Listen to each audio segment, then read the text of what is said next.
மக்களே, நான் உங்கள் எம்பி. இன்றைக்கி நம்ம சேனலில் வந்து என்ன செய்ய போகிறோம்னா, ஒரு சூப்பரான டேஸ்ட்டாக இருக்கிற மாதிரி கல்யாண வீட்லையெல்லாம் சாம்பார் சாப்பிடுவோம் பார்த்தீங்களா, அந்த டேஸ்ட்டில் சுவையில் வந்து இன்றைக்கி சூப்பரான ஒரு சாம்பார் தான் செய்ய போகிறோம். அட்டகாசமாக இருக்கும் போது கல்யாண வீட்டு சாம்பார் வைக்கிறதுக்காக துவரம் பருப்பு வந்து நல்லா ஒரு மணி நேரம் ஊற வச்சு இந்த மாதிரி நல்லா இந்த மாதிரி எடுத்து வச்சுக்கோங்க.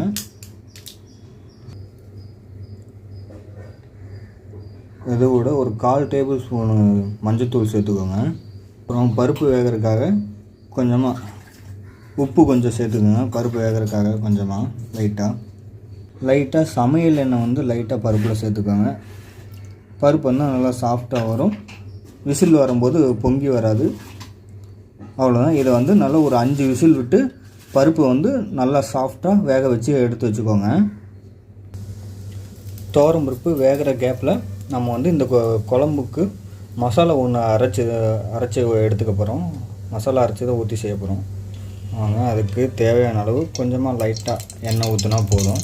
ஒரு 1/2 ஸ்பூனுக்கு கடலைப்பருப்பு சேர்த்துக்கோங்க. 1/2 ஸ்பூன் மல்லி விதை, தனியா விதை அதையும் கொஞ்சம் சேர்த்துக்கோங்க. சேர்த்துட்டு இது வந்து கறியிராமல் சும்மா ஒரு 20 செகண்டுக்கு நல்லா அப்படியே கைவிடாமல் பரட்டி விட்டுக்கிட்டே இருங்க. பரட்டி விட்ட உடனே அது கூட ஒரு 1/4 டேபிள் ஸ்பூனுக்கு வெந்தயம் சேர்த்துக்கோங்க. 1/2 ஸ்பூனுக்கு ஜீரகம் சேர்த்துக்கோங்க. சேர்த்துட்டு இதெல்லாம் கறியிராமல் இந்த எண்ணெயிலே நல்லா ஒரு 20 செகண்டுக்கு இந்த மாதிரி பரட்டி விட்டுக்கோங்க. பரட்டி விட்டோடனே ஒரு கொத்து கருவேப்பிலை ஃப்ளேவருக்காக லைட்டாக ஆட் பண்ணிக்கலாம். ஆட் பண்ணிவிட்டு கொஞ்சமாக திருகுன தேங்காய் அதையும் கொஞ்சம் சேர்த்துக்கோங்க. சேர்த்துட்டு இதெல்லாமே தீஞ்சு போகாமல் நல்லா மிதமான சூட்டில் அடுப்பை வந்து சிம்லேயே வச்சுட்டு நல்லா ஃப்ரை பண்ணிக்கோங்க. பாருங்கள், நல்லா ஃப்ரை ஆயிடுச்சு. இந்த டைமில் அடுப்பு ஆஃப் பண்ணிவிட்டு இதை வந்து தண்ணி ஊற்றாமல் பவுட்ரு மாதிரி நல்லா மிக்சியில் அரைச்சி எடுத்துக்கோங்க.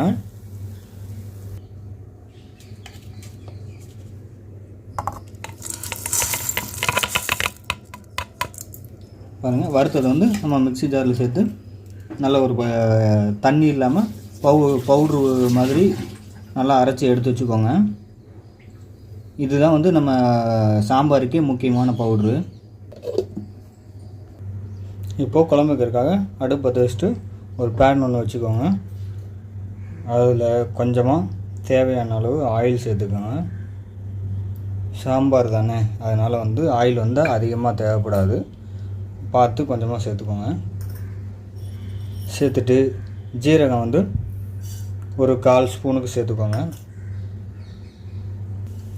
ஜீரகம் வந்து பொரிய ஆரம்பித்ததும் கடுகு வந்து 1/4 ஸ்பூனுக்கு சேர்த்துக்கோங்க. அது கூடவே உளுந்து வந்து ஒரு 1/4 ஸ்பூனுக்கு சேர்த்துக்கோங்க. சேர்த்துட்டு இதெல்லாம் நல்லா கருகிராமல் அந்த எண்ணெயோட சூட்லேயே நல்லா மிதமான சூட்லேயே வதக்கிக்கோங்க.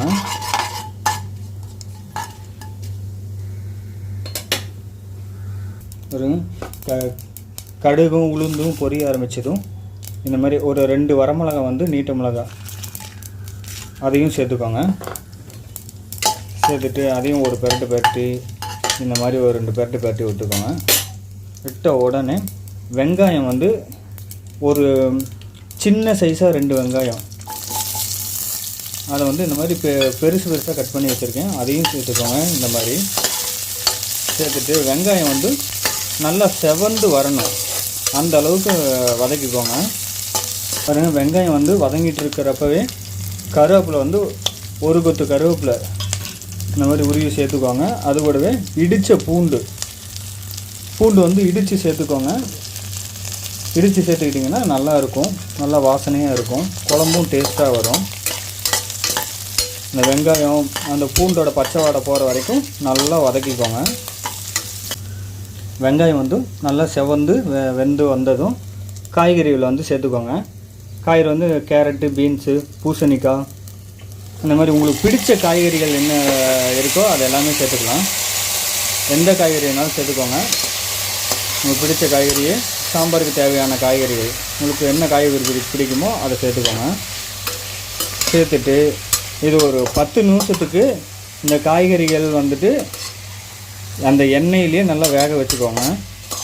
காய்கறிகள்லாம் வெந்துகிட்ருக்கிற டைமில் தக்காளியும் ஒரு மீடியம் சைஸ் தக்காளி, ஒரே ஒரு தக்காளி இந்த மாதிரி நீட்டமாக கட் பண்ணிவிட்டு அதையும் சேர்த்து இந்த மாதிரி நல்லா மிக்ஸ் பண்ணி விட்டுட்டு காய்கறிகளோடவே நல்லா வேக வச்சுக்கோங்க.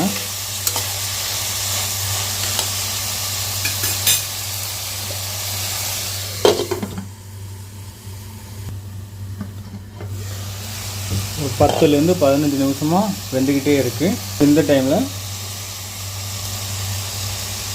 ஒரு 1/4 ஸ்பூனுக்கு வந்து காஷ்மீர் சில்லி பவுடர் வந்து சேர்த்துக்கோங்க. ஃப்ளேவருக்காக நல்லா கலராக இருக்கும், டேஸ்ட்டும் நல்லாயிருக்கும். அப்புறம் ஒரு 1/4 ஸ்பூனுக்கு மஞ்சத்தூள் சேர்த்துக்கோங்க. சேர்த்துட்டு இந்த மசாலாவெல்லாம் வந்து நல்லா இப்படி மிக்ஸ் ஆகிற மாதிரி பிரட்டி விட்டுக்கோங்க. மிக்ஸ் பண்ணி விட்டுட்டு இந்த காய்கறிகள் நல்லா சாஃப்டாக வேகிற அளவுக்கு கொஞ்சமாக லைட்டாக தண்ணி சேர்த்துக்கோங்க.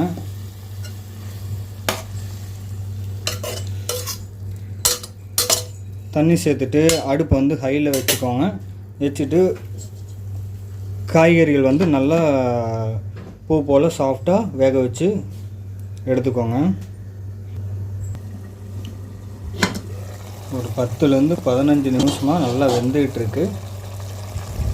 காய்கறி வந்து நல்லா சாஃப்டாக வெந்துருச்சு, பார்த்தாலே தெரியும். இந்த மாதிரி சாஃப்டாக வெந்ததுக்கப்புறமா புளித்தண்ணி வந்து ஒரு பெரிய நெல்லிக்காய் சைஸ் அளவுக்கு புளி வந்து ஊற வச்சு இந்த மாதிரி கரைச்சி எடுத்துக்கோங்க. அந்த தண்ணி வந்து சேர்த்துக்கோங்க. சேர்த்துட்டு அதையும் நல்லா இப்படி மிக்ஸ் பண்ணி விட்டுக்கோங்க. மிக்ஸ் பண்ணிவிட்டு ஒரு புளித்தண்ணி வந்து அதனுடைய பச்சை வாடை போகணும்.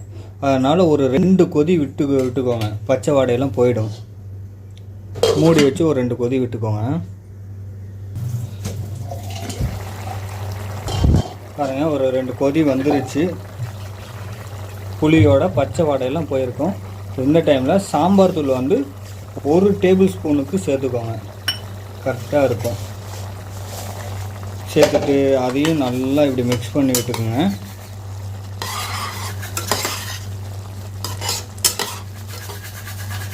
மிக்ஸ் பண்ணி விட்ட உடனே நம்ம வேக வச்ச பருப்பை வந்து சேர்த்துக்குங்க.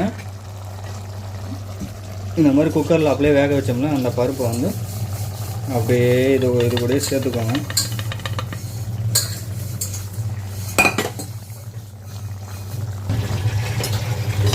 பருப்பை சேர்த்துட்டு இந்த மசாலாவோட பருப்பெல்லாம் நல்லா மிக்ஸ் ஆகிற மாதிரி நல்லா இப்படி கலந்து விட்டுக்கோங்க.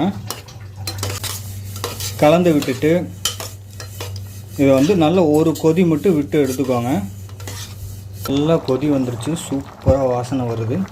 இந்த டைமில் நம்ம மிக்சியில் அரைச்சி வச்ச அந்த பவுட்ரு வந்து அப்படியே சேர்த்துக்கோங்க. இந்த பவுட்ரை சேர்த்துட்டு இந்த பவுட்ரை வந்து இந்த மாதிரி குழம்போட அப்படியே மிக்ஸ் ஆகிற மாதிரி நல்லா கலந்து விட்டுக்கோங்க.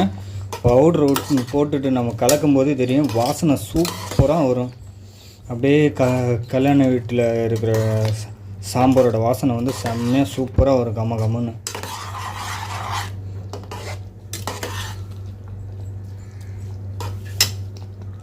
பாருங்கள், போட்டு நல்லா கலந்து விட்டோன்னே இது கூட ஒரு கொஞ்சமாக இந்த மாதிரி மல்லித்தலை வந்து சேர்த்துக்கோங்க. ஒரு 1/4 கைப்பிடி அளவுக்கு லைட்டாக அப்படியே மல்லித்தலை சேர்த்துட்டு அதை அப்படியே நல்லா மிக்ஸ் பண்ணி விட்டுக்கோங்க. சூப்பராக இருக்கும் ஃப்ளேவர். இப்போ அடுப்பை ஆஃப் பண்ணிடலாம்.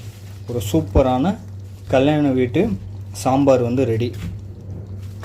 இது மாதிரி செஞ்சு கொடுங்க. வீட்டில் உள்ளவங்க சின்னவங்கலேருந்து பெரியவங்க வரைக்கும் ரொம்ப நல்லா விரும்பி சாப்பிடுவாங்க. சுவையும் சூப்பராக அட்டகாசமாக இருக்கும். இது வந்து நீங்கள் தோசைக்கோ இட்லிக்கோ வச்சு சாப்பிட்டிங்கன்னா வேறு லெவலில் இருக்கும். அது இல்லாமல் சாப்பாட்டுக்கும் நீங்கள் வச்சு சாப்பிடும்போது வேறு அட்டகாசமாக இருக்கும். கூட இது கூட வந்துட்டு ஒரு நெய் வந்து லைட்டாக வச்சுட்டு சாப்பிட்டிங்கன்னா இன்னும் வேறு லெவலில் இருக்கும். இதேமாரி நீங்களும் சமைச்சு சாப்பிட்டு ஹாப்பியாக என்ஜாய் பண்ணுங்கள்.